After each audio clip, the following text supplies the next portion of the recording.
Doctor Bhimrao Ambedkar अमर है, बाबा साहब भीमराव अंबेडकर अमर है, doctor Shyama Prasad Mukherjee अमर है, डॉक्टर श्यामा प्रसाद मुखर्जी अमर है।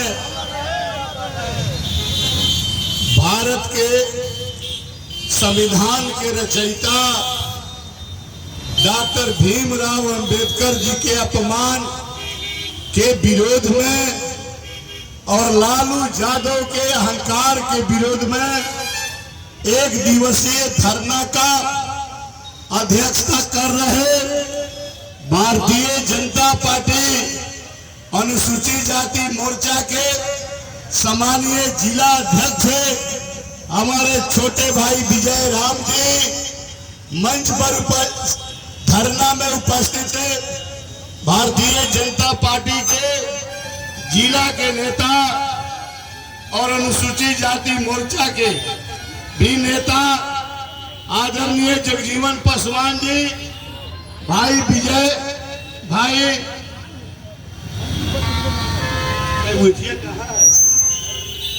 मंच पर उपस्थित हमारे सम्मानित नेतागण और धरना में उपस्थित भाइयों बहनों, मैं आज बड़ी अपमान के विरोध में आज धरना पर हम सभी बैठे हैं। 11 जून जब लालू यादव जी के द्वारा एक प्रसारण हुआ, उनके जन्मदिन के अवसर पर जब बाबा साहब भीमराव अंबेडकर की अपमान की सूचना जब मिली, तब पूरे देश में एक ऐसा अपमान का माहौल और पूरे देश शर्मसार हो गए। आप सभी जानते हैं कि लालू प्रसाद यादव जी का जन्मदिन 11 जून को था और उनके जन्मदिन के अवसर पर उन्हीं के कार्यकर्ता बाबा साहब भीमराव अंबेडकर का तस्वीर ले जाकर उनको भेंट करना चाहा और लालू यादव ने बाबा साहब भीमराव अंबेडकर का तस्वीर देखकर भड़क गए और तस्वीर छीनकर अपने पैरों के तले दबा दिए। आप सोच सकते हैं, समझ सकते हैं कि जिन्होंने भारत के संविधान को लिखा, देश ही नहीं दुनिया में बाबा भीमराव अंबेडकर की चर्चाएं और उनके श्रद्धा के नजर से पूरा दुनिया देखती है और ऐसे महान व्यक्ति, महान विभूति के तस्वीर को, उनके तय चित्र को पैरों के तले दबाकर अपमानित करना यह घोर पाप लालू यादव के द्वारा किया गया है। और हम कहना चाहते हैं धरना के माध्यम से, लालू यादव का यह पाप दलित समाज के लोग इसको बर्दाश्त करने वाले नहीं है। आज दलित समाज में हर जगह इस अपमान को लेकर भारी आक्रोश है और दलित समाज के हमारे जो पढ़े लिखे नौजवान हैं, जो हमारे समाज के बुद्धिजीवी हैं, समाज के तमाम लोग इस अपमान का बदला लेने के लिए उतारू है। लालू यादव जी, अरे आपका असली चेहरा तो 11 जून को आया, लेकिन आप हमेशा दलितों का अपमान करते थे, अपमान करते आ रहे हैं और आपने दलित विरोधी काम आज नहीं, 11 जून को नहीं, आप दलित विरोधी काम हमेशा करने का काम किए हैं। लालू जी, आपने अपने शासन काल में जो दलितों के लिए एक छलवा नारा दिया करते थे और दलितों के लिए जो शब्द का आपने प्रयोग किया करते थे, वह दलित समाज भूला नहीं है। लालू जी, आप याद कीजिए कि दलितों के वोट पर, दलितों के मत से आप 3-3 बार बिहार के सत्ता में आए और दलितों के बीच में अपमान के अलावा आप कुछ दिए नहीं। अरे आप दलित विरोधी काम हमेशा किया करते थे, लेकिन ये 11 जून की घटना निश्चित तौर पर आपको सबक सिखाने वाली है। लालू यादव जी, हमेशा आप दलितों के बीच में छलवा नारा देकर, कभी दलित बस्ती में जाकर हमारे दलित भाइयों के लिए स्वांग भरते थे और दलित बस्ती में जाकर दलितों के बच्चे को केस कटवाकर एक दिन स्नान करवाकर और उसके बाद में फिर उस दलित बस्ती में आप जाने का काम नहीं किए। यह अपमान हुआ था। आप जरा सोचिए भाइयों बहनों, ये एक दिन किसी व्यक्ति को स्नान कराकर, अच्छे ढंग से साबुन सेंट लगाकर स्नान कराकर, भर पेट मिष्ठान स्वरुचि वाला भोजन करा दिया जाए और उस व्यक्ति को फिर कभी देखा नहीं जाए, न तो उसके संबंध में चिंता किया जाए, न तो उसको किसी तरह की सुविधा दिया जाए, यह तो अपमान के अलावा हो क्या सकता है। यह भारी अपमान था। लालू जी, इसी दलित के मत पर आप सत्ता में आए थे। आपने नारा दिया था कि गाय चराने वाले, भैंसी चराने वाले, सुअर चराने वाले, हम आपके समस्याओं को हल करने के लिए तैयार हैं। आपने क्या किया? जब सत्ता में आए और सत्ता में जब काम करना शुरू किए तो आपने दलित का जो मवेशी का दलित जो अधिक पैमाने पर मवेशी जो पोसते हैं दलित परिवार के लोग मवेशी पालते हैं और उस मवेशी का चारा, उस मवेशी के लिए जो सरकार की सुविधाएं दी जाती थी, खजाने में रुपया था, अपने रुपया का खजाना खाली कर दिया था। चारा घोटाला हुआ और इतना बड़ा चारा घोटाला कि अब केवल भारत ही नहीं दुनिया में यह घोटाला नंबर 1 आया। और जब सत्ता आप चारा घोटाला कई घोटाला में जब आप अभियुक्त हो गए, आपको जेल जाना पड़ा। जब जेल जाने के लिए तैयारी हो रही थी और फिर मुख्यमंत्री के गद्दी पर किसी को बैठाना था, तो याद कीजिए भाइयों बहनों, लालू यादव ने किसी पर विश्वास नहीं किया था। यह चर्चा होती रही दिन भर कि अब्दुल बारी सिद्दीकी मुख्यमंत्री बनने वाले हैं, जगदानंद सिंह मुख्यमंत्री बनने वाले हैं।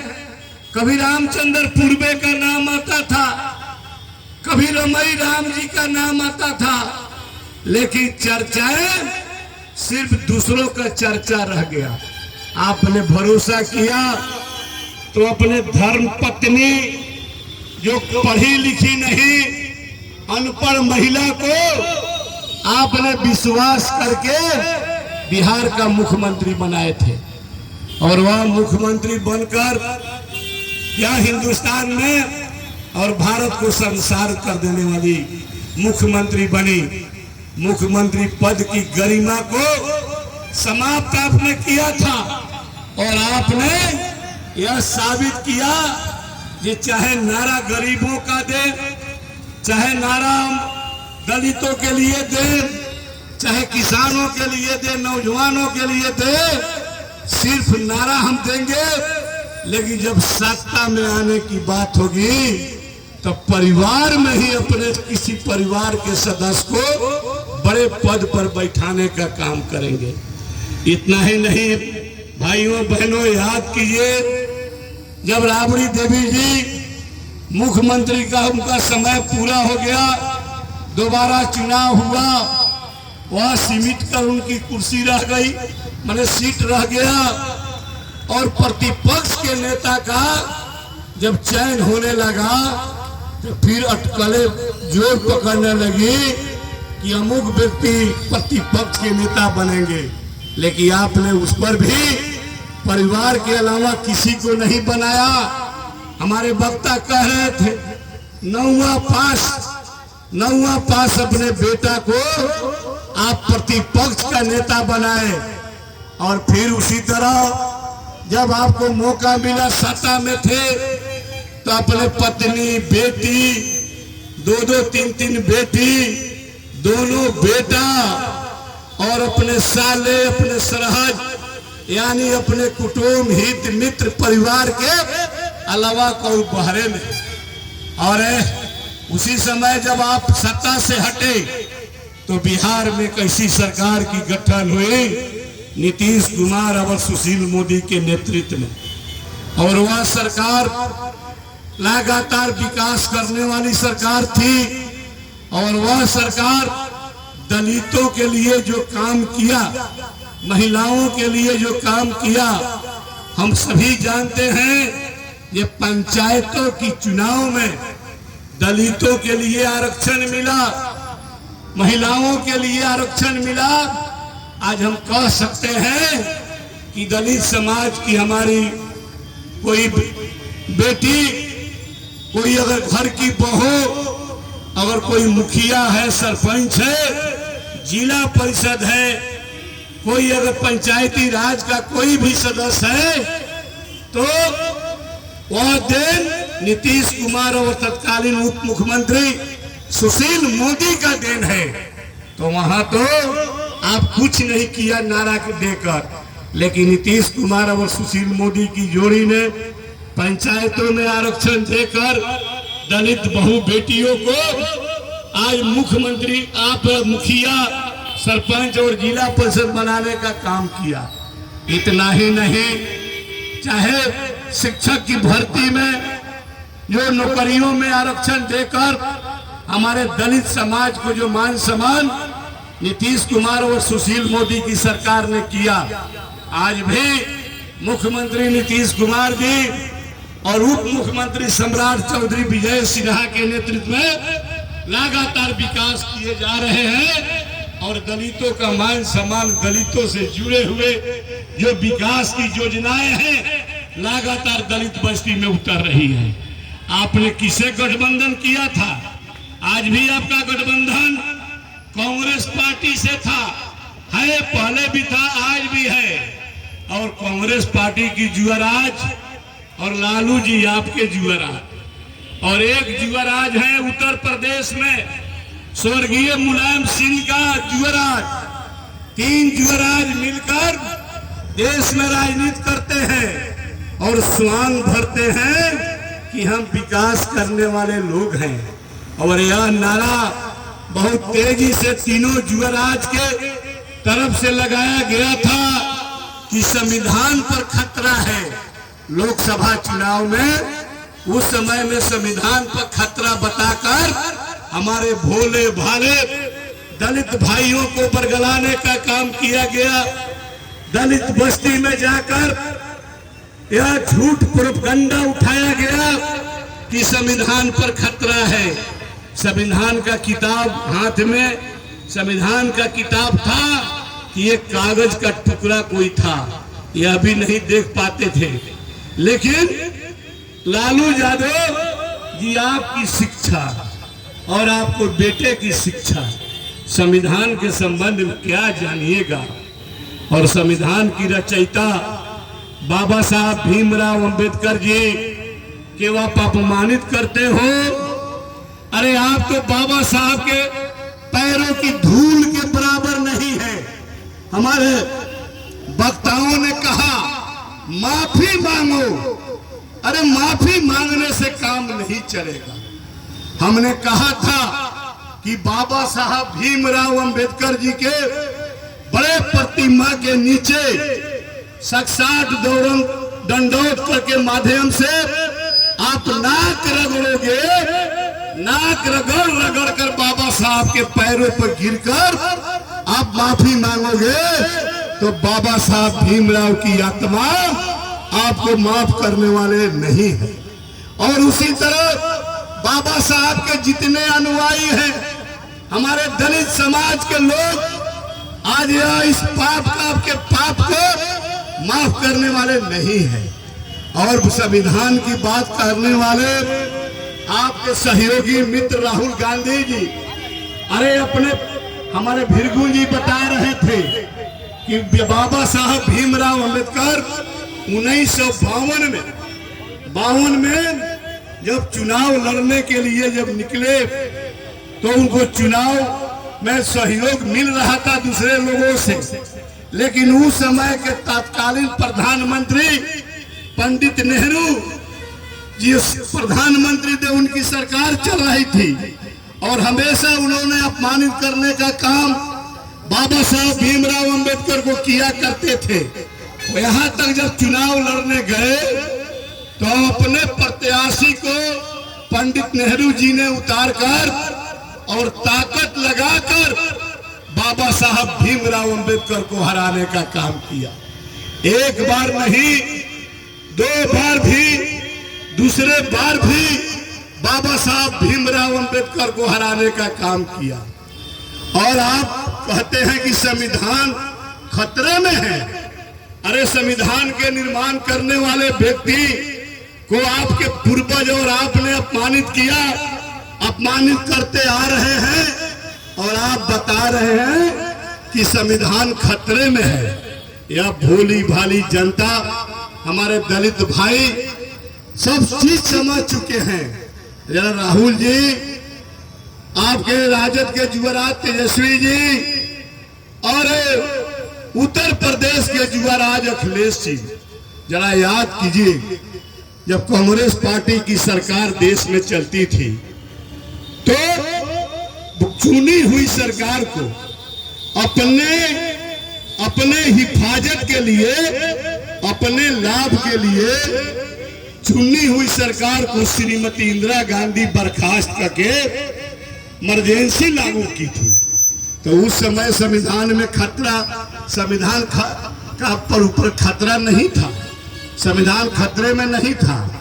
जब चुनी हुई सरकार को आपके दादी या परदादी जब बर्खास्त करके इमरजेंसी लागू की, जो लोग रात में खाना खाकर सोए थे, सुबह जगते हैं, निकलते हैं अपने दरवाजे पर तो देखते हैं कि पुलिस की पहरा है और एक दूसरे से पूछते हैं कि क्या मामला है भाई, दरवाजे पर सड़कों पर पुलिस है। तो लोग बताता है कि देश में इमरजेंसी लागू हो गया। लोग आश्चर्य में पड़ गए। तो उस समय में ये तीनों युवराज को पूछना चाहिए, कहना चाहिए और सोचना चाहिए क्या संविधान विरोधी काम था कि संविधान पक्षी काम था। इतना ही नहीं 88 बार, एक बार नहीं 88 बार देश के दूसरे राज्य में जो कांग्रेस पार्टी की सरकार नहीं थी, दूसरे पार्टी की सरकार प्रांतों में चलती थी, तो उस समय देश के तत्कालीन प्रधानमंत्री इंदिरा गांधी जी चुनी हुई सरकार को बर्खास्त, एक सरकार को नहीं 88 राज्य के सरकार को बर्खास्त की थी। तो उस समय संविधान पर खतरा नहीं था। अरे तीनों युवराज, आपसे मैं पूछ रहा हूं, उस समय राज्य में जो चुनी हुई सरकार को आप अपने स्वार्थ के लिए जब भंग किए जाते थे तो संविधान पर खतरा नहीं था। अरे इस संविधान पर खतरा तो बताओ, कुछ कर लो। लेकिन दलित समुदाय के लोग अब अनपढ़ नहीं हैं, पढ़े लिखे लोग हैं। हम तो आज देखे धरना में बैठे अपने भाइयों का जज्बा और तेवर को देखो, अच्छे वक्ता जानकारी के साथ, अच्छा तथ्य के साथ जो बातें बता रहे थे, उसे साफ जाहिर होता है कि हमारे समाज का लोग को कोई लोग ठग नहीं सकता है और हमारे समाज को लोग ठगाने वाले नहीं है। अगर हम केंद्र में चल रही सरकार नरेंद्र मोदी जी की चर्चा करें, उन्होंने दलितों के लिए क्या किया। अरे अधिकांश गांवों के अंदर समाज के अंदर अगर गरीब बेबस लाचार कोई जाति होता है तो वह दलित समुदाय के होता है। और गरीबों के लिए देश के प्रधानमंत्री आदरणीय नरेंद्र मोदी जी ने जो लगातार काम कर रहे हैं, वह काम हम सभी जानते हैं। गरीब के बच्चे, गरीब कोई भूखे सोए नहीं, गरीब को पेट में अन्न रहे, गरीब भूखे नहीं रहे। इसके लिए हमारे प्रधानमंत्री जी 5 किलो राशन, वह भी राशन फ्री, और आज राशन प्राप्त करके गरीब कोई भूखे नहीं मरते हैं, कोई भूखे सोते नहीं। अरे पहले क्या होता था, गांव में, संपन्न गांव में या गांव में जब हमने सुबह उठते थे तो एक जगह 2 जगह घर में खाना नहीं बनता था, उसका चर्चा हो जाता था। उस समय मानवता शर्मसार हो जाती थी और लोग सोचता था कि काश गरीबी एक चीज है। आज हम कह सकते हैं सीना तान कर कि ऐसी घटनाएं आज नहीं घट रही है। कोई सुनता नहीं है। ये गांव में कोई अन्न के अभाव में रात में उपवास हो गए, किसी के घर में चूल्हा नहीं जला, यह घटनाएं सुनने को नहीं मिलती है। हमारे देश के प्रधानमंत्री ने राशन का व्यवस्था किया और गरीबों के लिए राशन से खाना बने, गरीबों के घर में गैस का चूल्हा, गैस का सिलेंडर व्यवस्था किया। आज अगर हमारी घर की माता बहनें गरीब कभी सपनों में नहीं सोची थी कि हम भी गैस के चूल्हा पर खाना बनाएंगे, गैस के चूल्हा पर चाय बनाएंगे। आज अगर संपन्न परिवार के घरों में अगर गैस के चूल्हा पर खाना बनते हैं, अगर गैस के चूल्हा पर चाय बनते हैं, तो हम गांव में जाए, देखे दूसरे के खेत में मजदूरी करने वाले हमारी माता बहनें भी शाम को काम करके आती है और वह भी गैस के चूल्हा पर खाना और चाय बनाती है। यह मोदी जी का देन है। मोदी जी ने गरीबों के घर में शाम को दिया जलाकर खाना बनाकर पूरा परिवार खाना खाकर और दिया को बुताकर लोग सो जाते थे। सांप बिच्छू का परवाह नहीं करते थे, लोग सो जाते थे। लेकिन देश के प्रधानमंत्री जी ने एक योजना चलाकर पूरे देश में एक योजना के माध्यम से योजना चलाकर पूरे देश में बिजली मुहैया कराने का काम किए। आज अगर शहर में बिजली है, अगर संपन्न परिवार के घरों में बिजली है, तो गांव के गरीबों के झोपड़ी में भी बिजली है और गांव के घरों में झोपड़ी में भी बॉल जलता है। यह देश के प्रधानमंत्री आदरणीय नरेंद्र मोदी जी का देन है। आज कोई गरीब अगर कोई बड़ी बीमारी का शिकार हो जाते हैं और उनका डॉक्टर ने मोतिहारी का रेफर कर दिया कि आपका इलाज मोतिहारी में संभव नहीं है, आपका इलाज दिल्ली, बम्बे, लखनऊ और चंडीगढ़, पटना, बनारस में आपका इलाज का संभव है। अगर गरीब व्यक्ति का उस समय में डॉक्टर रेफर किया तो वह गरीब व्यक्ति अपने भाग्य और भगवान को दोष लगाते हुए अस्ता पछता कर रोगी को घर ले जाते थे और दवा के अभाव में, इलाज के अभाव में रोगी मर जाता था। जब देश में गरीब के बेटा प्रधानमंत्री हुए तो उन्होंने कहा, सीना तान कर कहा कि हम इलाज के अभाव में, दवा के अभाव में हम गरीबों को नहीं मरने देंगे। उन्होंने एक योजना चलाया, आयुष्मान भारत कार्ड, और आयुष्मान भारत कार्ड से 5 लाख रुपया का एक कार्ड लेकर आज दिल्ली भारत के किसी कोना में, चाहे दिल्ली हो, बम्बे हो, चाहे लखनऊ हो चाहे चंडीगढ़ हो, कहीं जाकर इलाज कराते हैं और 5 लाख रुपए का इलाज, ऑपरेशन हो, कोई भारी बीमारी हो, इलाज कराते हैं। मोदी जी ने कहा कि अगर साल भर से ज्यादा इलाज चलेगा, 1 साल अगर 1 दिन बीतेगा तो फिर उस आयुष्मान भारत कार्ड में आपका 5 लाख रुपया फिर जारी रहेगा। वाह रे गरीब का बेटा, जब देश में प्रधानमंत्री हुए तो गरीबों की चिंता किए। और आज क्या हो रहा है? हम सभी गांव से आते हैं, आज गांव में 4 बार सर्वे हुआ और 4 बार प्रखंड के पदाधिकारी और सारे पदाधिकारी गए और सर्वे किए।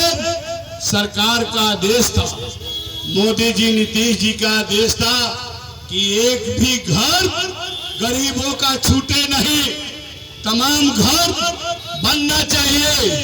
और 4 बेर का सर्वे में सरकार ने सर्वे कराकर आज गरीबों के सर पर छत देने का काम आज सरकार कर रही है। पक्के की मकान, गांव गलियों में सड़कों का निर्माण, बिजली का निर्माण, अनाज मुहैया, घरों में बॉल और राशन का व्यवस्था, फिर हमारे कई एक योजनाएं बिहार और केंद्र की सरकार चला रही है। और लालू यादव जी 15 वर्षों में आप नाटक करने का अलावा, आप ड्रामा करने के अलावा गरीबों को कुछ नहीं दिया, दलितों को कुछ नहीं दिया। आपने दलितों को ठगने का काम किया, दलितों को शोषण करने का काम किया।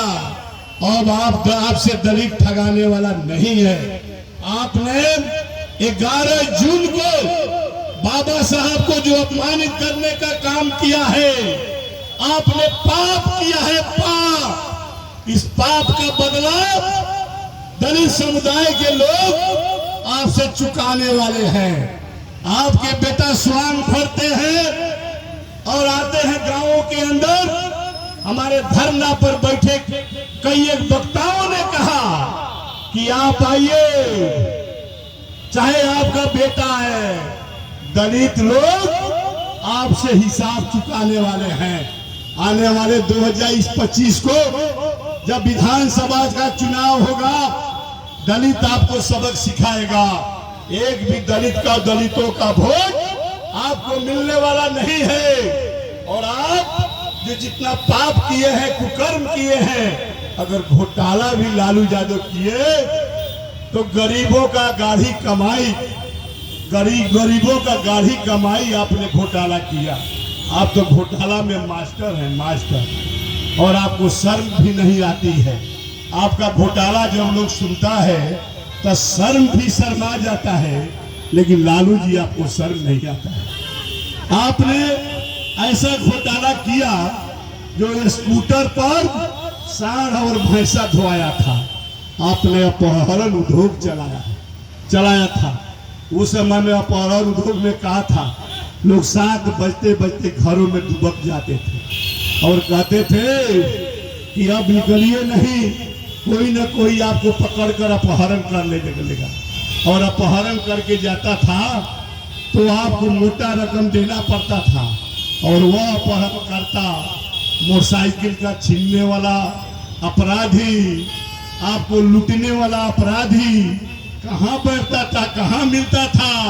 एक कने मार्ग यानी मुख्यमंत्री आवास में मिलता था।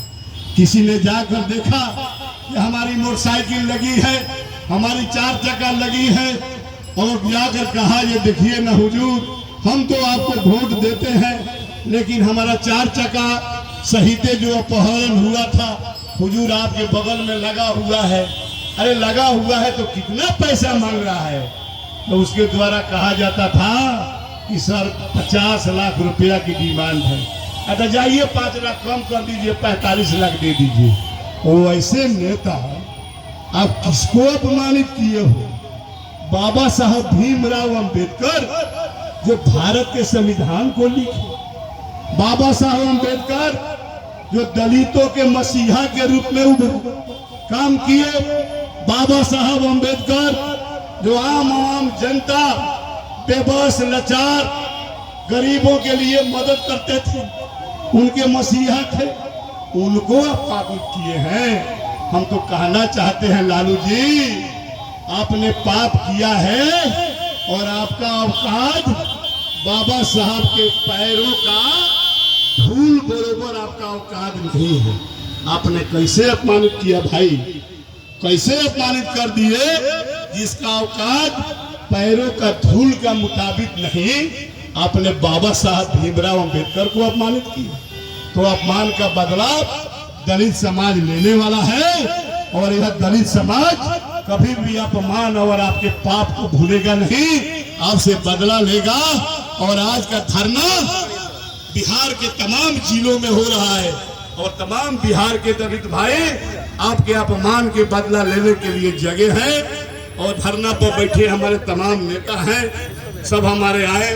मैं अपने ओर से आप सभी का स्वागत करते हुए मैं अपनी बात को विराम करता हूँ। जय हिंद, जय भारत।